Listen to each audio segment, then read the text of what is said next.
The evangelist tried to help us understand how does a modern day disciple understand and experience the risen Lord. Each of our stories of the resurrection help not only the disciple of that time, but the disciple who lives today, long after the events, to experience and encounter the risen Lord. In this classic story of the road to Emmaus, we have the two disciples walking away from Jerusalem, leaving the city of destiny.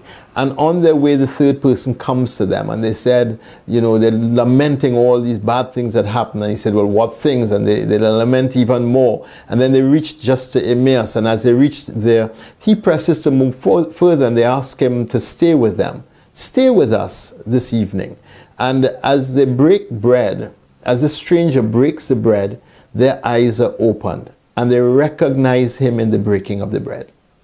The text is such a wonderful text and a metaphor of our own journeys, because how many times have we been disappointed by the events of the world, by the events of the church, by all the scandals that we experience, all the disappointments that we have, all the many people who have not been and lived as they should live as disciples and as leaders in the church.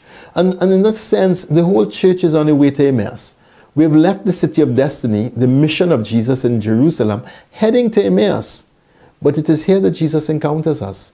And it is in the breaking of the bread. So every time we come to the Eucharist, every time we come to the breaking of the bread, we can encounter the risen Jesus Christ.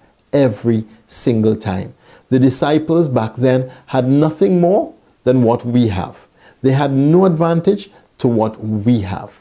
Next time you go to the Eucharist, go with a heart of expectation and love, and go with your hearts burning within you.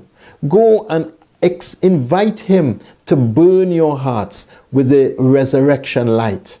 And as you come to the breaking of the bread, open your eyes and see it is Jesus walking with you.